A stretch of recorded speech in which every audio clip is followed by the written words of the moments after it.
ሰላም ጤና ይስጥልን ተማሪዎች እንደምን አመሻችሁ።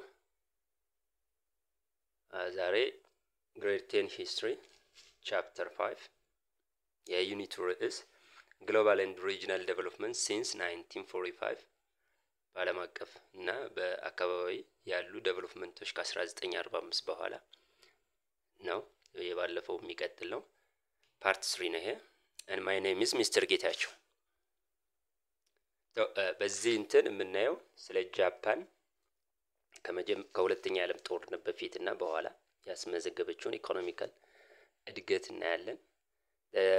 ቻይኒስ ሪቮሉሽን coming of communism እንዴት እንደመጣና እንዴት ቻይና እንደቀየራት እናያለን።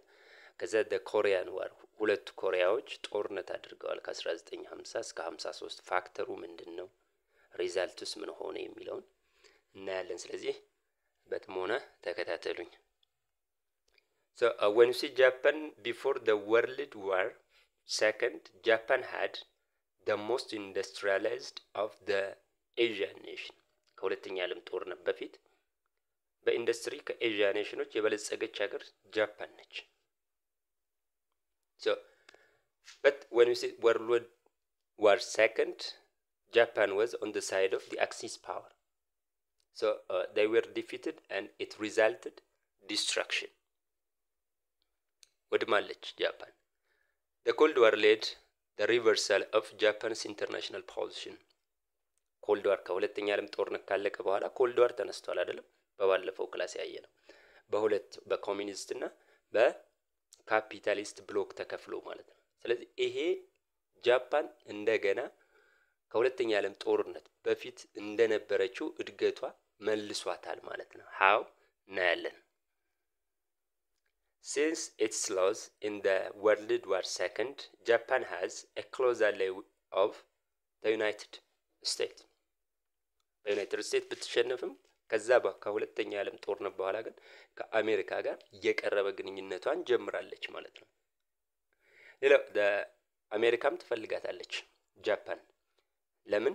The success of the communists in China and Korea shifted the American strategy in Japan. ቻይና ላይ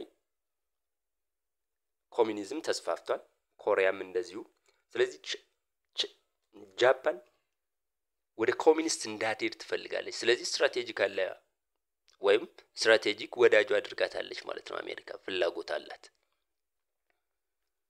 So when you see this, the US-led economic assistance package quickly renewed the kind of industrial growth that had turned Japan into an imperial capitalist nation before the war. አሜሪካ የኢኮኖሚክ አሲስታንስ ወይም ሰፖርት ፓኬጅ ለጃፓን አዘጋጅታለች። ይሄም ኢንዱስትሪው ኢሚዲየትሊ ሪኒውድ እንዲሆን አድርጎላታል። ከሁለተኛ ዓለም ጦርነት በፊት እንደነበረችው ኢኮኖሚካል መሪ እንድትሆን አድርጓታል ማለት ነው። The United States began assisting Japan as a prospective ally in the face of Soviet expansion. ስጋት አላት ሶቪየት ኤዥያ ላይ እንዳይስፋፋው ማለት ነው። ስለዚህ አሜሪካ የሄደችበት ምክንያት ወደ ጃፓን የሄደችበት ምክንያት it was basically to defend the expansion of communism that led by the governments of Soviet Union. So resulቱ ምን ሆነ ካለኝ in the post World War II era Japan's success was an economic miracle. Within short period of time they scored an economic miracle developments. በኢኮኖሚ እጅግ በጣም ትሬመንደስ የሆነ ለውጥ አምጥታለች ማለት ነው። So when you see Japan, by the 1985 Japan became the world's second largest industrial power with increasing international commerce. ዓለም አቀፍ ንግድን በተለይ ኤክስፖርት መር የሆነ የንግድ መርን እንትን በማለት በሁለተኛዋ ኢንዱስትሪያላይዝድ ኔሽን ሆናለች በ1985 within short period of time. This is about Japan. Next we will see the Chinese revolution. When you see China conducted a revolution. So this economic and political revolution ምን ይመስል እንደሆነ እናያለን ማለት ነው። When you see their own back history, the Chinese they were under the rule of Manchu dynasty until the 19 11 እስከ 1911 ማንቹ ዳይናስቲ ነበር ሲመራት የነበር። Revolution took place in China. This revolution resulted the KMT, the Chinese Revolution, the Kuomintang or KMT under the leadership of Sun Yat-sen overthrew the Manchu or the Chang dynasty led by Puyi. Puyi በተባለ የመጨረሻው የማንቹ ዳይናስቲ ሩለር ነው። እሱንም ሪቮሉሽን ተካሂዶ አብዮት ተካሂዶ ኮማንተንግ ፓርቲ በሰን ያትሰን እየተመራ ስልጣን ይዟል ከ1911 በኋላ ማለት ነው። when Sun Yat-sen he was died in the 1925 and he was also succeeded by በማን ተተክቷል ሪፕሌስ ተደርጓል Chiang Kai-shek. He was the successor of Sun Yat-sen. In the 1921 the Chinese Communist Party or CCP it was established under Mao Zedong or Mao Zedong. በማኦ አማካኝነት በ1921 ሌላ ፖለቲካል ፓርቲ ቻይና ውስጥ ተመስርቷል። At the early time there was an agreement between KMT and CCP to struggle against the landlords, but it was short-lived. አጭር ጊዜ ነው የቆዩት። መጀመሪያ ተስማምተው ነበር ላንድሎርዶቹን እነሱን አታክ ለማድረግ።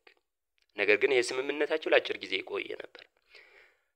ስምምነታቸው እንዴት ፈረሰ የሚለውን እናያለን። In the 1927 Chiang Kai-shek he attacked communist.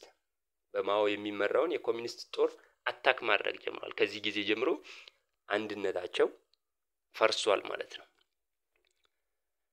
Mao and his followers they moved to Kiangasi region. ወደዚህ ሪጅን ኪያንጋሲ ወደ ተባለ ሪጅን ሙቭ አድርገዋል ጦሩን ይዞ ነገር ግን ተከትሎታል። የካይሼክ he encircled the bases of Kiangasi.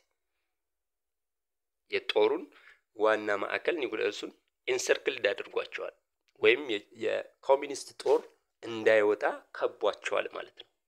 የማን ጦር የKMT ጦር ማለት ነው። So Mao set out an epic retreat known as the long march ተብሎ ይጠራል። በ1934 ወደ 9000 ኪሎ ሜትር የሚደርስ ሪትሬት አድርጓል ሸሽቷል። በዚህም more than 75% of their member or their military was died. 75% የሚሆነው ጦሩን አጥቷል። So Mao he also set out or established Yan'an in the northwestern parts of China. ወደ ሰሜን ምዕራብ ቻይና በመሄድ Mao ወይም የCCP መሪ he established the new state which was called as Yan'an. The Sino-Japanese War. When we see the Sino-Japanese War, it was begun in the 1937 and ended after the end of the Second World War. During this time, the governments of Japan invaded China. China ወሯል ጃፓን 1937 እስከ 45 ያለው the Sino-Japanese War ተብሎ ነው የሚጠራው። በዚህ በወረረበት ወቅት ሁለቱም KMTም CCPም they struggled against the governments of Japan or the invasion of Japan. ጃፓንን ሪዚስት አድርገዋል። በአንድ ፍሮንት ፈጥረው አይደለም፣ አንድ ግንባር ወይም ውህድ ሆነው አይደለም። ሁለቱም በየራሳቸው ጃፓንን ሲታገሉ ነበር ማለት ነው። So በሁለተኛ ዓለም ጦርነት ጃፓን ተሸንፋለች። ጃፓን ስትወጣ there was the beginning of civil war. የእርስ በርስ ጦርነት ከ1945 እስከ 49 ቻይና ውስጥ በማንና በማን በKMT ያው ኮማንተንግ እና በኮሚኒስት ፓርቲ ካይሼክ የኮማንተንግ ፓርቲ ነው። ማኦ ደግሞ የኮሚኒስት ፓርቲ ማለት ነው። 1949 ካይሼክ he was defeated or CCPዎች ማኦ አሸንፈዋል ማለት ነው። ካሸነፉ በኋላ ማኦ he declared the Republic of China on October 1, 1949. Republic of China under communist government declare አድርጓል። ካይሼክ ደግሞ ወደ ደቡብ በመሄድ ታይዋን ላይ ሰፍሯል ማለት በአሜሪካ ረዳትነት። Mao he introduced many reforms in China. ሶሻሊዝም ከመጣ በኋላ የመጡ ለውጦችን እናያለን ማለት ነው። ከነዚህ መካከል he founded የቻይና ዘመናዊት ቻይና አባት ተብሎ ነው የሚጠራው። the baseline of progress for the greatness of the country ለቻይና አሁን ታላቅነት ቤዝ ላይን ጥሎ የሄደ ሰው ነው።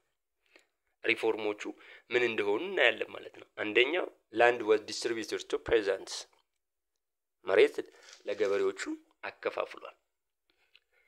industry and business they were under the state control የፕራይቬት ኦነርሺፕ ቀርቷል ማለት ነው። ምክንያቱም ኮሚኒስት ስለሆኑ ወደ መንግስት በመንግስት ቁጥጥር ስር እንዲሆኑ ተደርጓል። ኢንዱስትሪና ቢዝነስ እንትኖች ማለት ነው። ሌላው በ1953 he introduced the 5-year economic plan.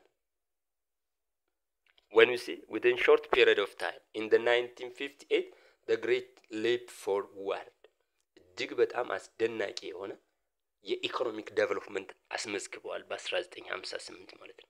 በ19 የቻይኒስ ኮሚኒስት ኢምብሌም ነው ይሄ ወይም ሎጎአቸው ይሄ ነው የኮሚኒዝም ሎጎ። ሌላው ሁለተኛ ሪቮሉሽን አካሄደዋል። አብዮት ምን ተብሎ ይጠራል? the great proletarian cultural revolution ተብሎ ይጠራል። 1966 ነው የተጀመረው ማለት ነው። it was begin in the 1966 ዓላማው ምን እንደሆነ እናያለን ወይም ጎል it was fight against corrupt party ኮራፕሽንን ለመዋጋት ነው ዓላማው። ሁለተኛው struggle against revisionist ምንድነው እናያለን። revisionism was meant going back to the capitalist trend ወደ ካፒታሊስት ወደና አሜሪካ ትሬንድ ባክ የሚያደርገን ወደዛ የሚመልስ ነው revisionism ብለው የሚጠሩት ማለት። revisionist ማነች በእነሱ? Soviet Russia was accused as revisionist.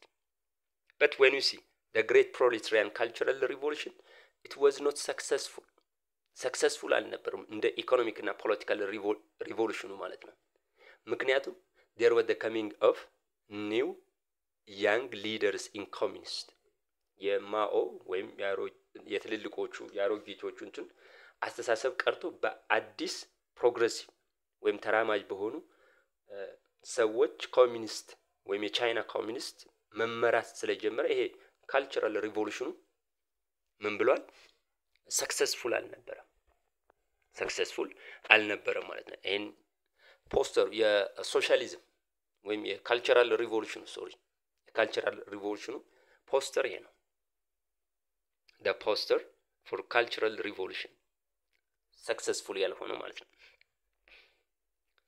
ሴክሬታሪዎቹ ወይም መሪዎቹ በተለያየ ጊዜ ከ1935 እስከ 76 ማኦ ከ76 እስከ 80 ጎፌንግ ተብሎ የሚጠራ 1981 እስከ 81 ሁ ያ ባንክ 1987 እስከ 89 ዛሆ ዚያንግ ከ89 እስከ 2002 ዛሚን በ2002 ጀምሮ ሁጂንታኦ እነዚህ መሪዎች ናቸው። የቻይና ኮሚኒስት ፓርቲ ወይም የቻይና ፕሬዝዳንቱን ያገለግሉ ናቸው።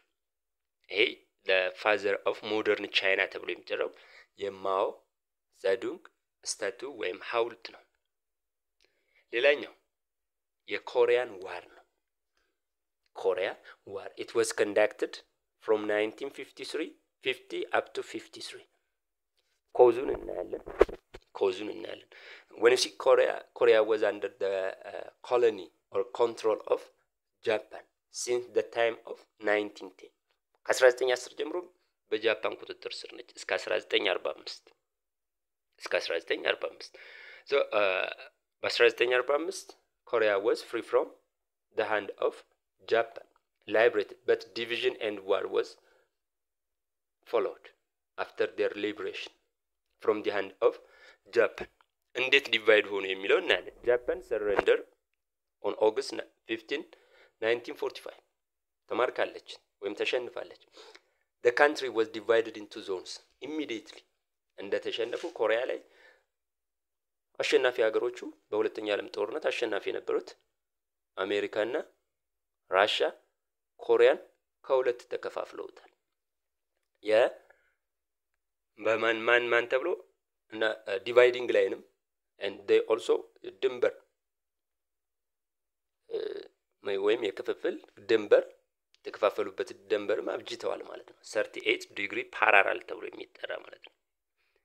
So the Soviet and the American they failed to reach an agreement to reunite the Koreans. ሁለቱም ኮሪያ አንድ ለማድረግ ስምምነት ላይ አልደረሱም።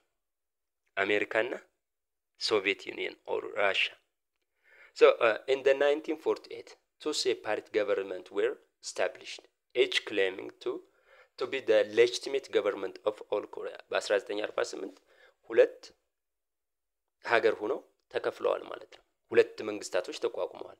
ሁለቱም የሰሜኑም የደቡቡ ክሌም የሚያደርጉት ራሳቸውን ህጋዊ የአጠቃላይ የኮሪያ መሪ ነኝ በሚል ማለት ነው። እነማን? the Republic of Korea ሲኦልን ዋና ከተማ አድርጋ የአሜሪካ ዞን ተብሎ ይጠራል። የአሜሪካን ዞን ተብሎ ይጠራል። ሁለተኛው ስቴት ደግሞ ዲሞክራቲክ ፒፕል ሪፐብሊክ ኦፍ ኮሪያ የማን ዞን ነች? እቺ ደግሞ ፒዮንግያንግ ዋና ከተማ ነች። የሶቪየት ዞን ተብሎ ተቋቁሟል ማለት ነው። ከዛ በኋላ የሆነው ነገር ነው ወደ ጦርነት እንትን ያለው። in June 25 1950 North Korea forces they invaded the south. በ1950 የሰሜን ኮሪያ ወታደሮች ደቡብ ኮሪያን ወረዋል። So during this time it was lasted from 1950 up to 53. በዚህ ወቅት ማን ነው የገባው ለደቡብ ኮሪያ? the United Nations ከ15 ሀገሮች የተውጣጡ ወታደሮች ኢንክሉዲንግ ኢትዮጵያ የኮሪያ ዘማቾች ሲባል ሰምታችሁ ታውቃላችሁ። ከ15 ሀገሮች በአሜሪካ መሪነት ለደቡብ ኮሪያ አግዟል። በዚህም በ1953 ደቡብ ኮሪያ አሸንፋለች ወይም የተሻለ ፓወር ይዛለች።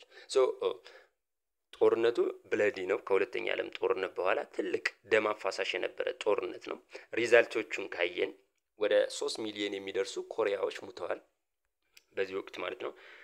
1 ሚሊዮን የሚደርሱ የቻይና ከኮሪያ ከሰሜን ኮሪያ ጎን ነው የነበሩት። ሌላው ወደ 54000 የሚደርሱ አሜሪካኖች ሙተዋል ማለት ነው። አሜሪካኖች ሙተዋል ይሄ ጦርነቱ ማለት ነው። then የኮሪያ ጦርነት ካየው it was ended through truce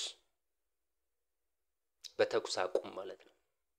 1953 ላይ በተደረገ የተኩስ አቁም ስምምነት። ነገር ግን ሁለቱ ኮሪያዎች ስቲል እስካሁን ዩናይትድ አልሆኑም። they became mutually antagonistic states እጅግ በጣም በጠላትነት የሚፈላለጉ አንታጎኒስቲክ ማለት በጠላትነት የሚታዩ ስቴቶች ነዋል ስቲል እስካሁን ማለት ነው። separate heavily fortified በሆነ demilitarized zone ከወታደራዊ ቀጠና ወይም እንቅስቃሴ ነፃ በሆነ ዞን ሁለቱ ተከፍለዋል ማለት ነው። እጅግ በጣም ፎርቲፋይድ የሆነ ነው። ምሽጎች አሉ በሁለቱም ሀገሮች ላይ የወታደር ምሽጎች አሉ። በጣም ካራ የሆነ የወታደር ምሽጎች አሉ። ስቲል እስካሁን ከ1950ዎች ጀምሮ ስቲል እስካሁን ኮሪያ is divided። ሁለቱም ዲቫይድ መሆን ብቻ አይደለም ሁለቱ ደግሞ በጠላትነት የሚታዩ ሀገሮች ነው። በጠላትነት የሚታዩ ሀገሮች ነዋል ማለት ነው። በጠላትነት የሚታዩ ይሄ ዲቫይዲንግ ላይ ነው። ዲሚሊታራይዝ በቀይ እንትን የሚለው ይታያቸዋል አይደለም? በቀይ ያለው እንትን ዲሚሊታራይዝድ ዞን ተብሎ የሚጠራው ነው። ይሄ ከወታደራዊ እንቅስቃሴ ነፃ ነው። ይሄ እነዚህ በቀይ የምታያቸው ከወታደራዊ እንቅስቃሴ የሰሜን ኮሪያም የደቡብ ኮሪያም አይመጣም ማለት ነው። በዚህች ዞን በቀይዋ ዲሚሊታራይዝድ ዞን። ከዚህ በኋላ ግን እጅግ በጣም ጠንካራ የሆነ ምን አለ በሁለቱም ሀገሮች መካከል ምሽግ አለ። የጦር ምሽግ ማለት ነው። የጦር ምሽግ አለ ማለት ነው። ስቲል እስካሁን ዲቫይድ ሆነው እንዲቀሩ አድርጓቸዋል ማለት ነው። ተማሪዎች ዛሬ እንግዲህ ስለ ጃፓን አይተናል ከሁለተኛ ዓለም ጦርነት በፊትና በኋላ። ስለ ቻይና ከሁለተኛ ዓለም ጦርነት በኋላ የተደረገ ሪቮሉሽን ሰክሰሱን አይተናል። የጃፓንን ሰክሰስ አይተናል። ለኮሪያ ጦርነት ምክንያቶችንም አይተናል ማለት ነው። የጦሪያ እና ሪዛልቱን አይተናል። አሁንም ግልጽ ያልሆነ ጥያቄ ካለ ወይ ማቅረብ እንዲቀርብላችሁ የምትፈልጉት ካለ በሚቀጥሉት ክላሶች እንዳቀርብላችሁ ኮሜንት ላይ አስፍሩልኝ። if there is any question comment please write on the comment. I will immediately respond. መልስ ወዲያው እንሰጣለሁ። ጥያቄዎችን በሚቀጥሉት ስንት እንሰራላችኋለሁ። ስለዚህ ይሄን ካየን the end of chapter 5 part since part 3 and I would like to thanks for your listening። በሚቀጥለው ክላስ እንገናኛለን። አመሰግናለሁ።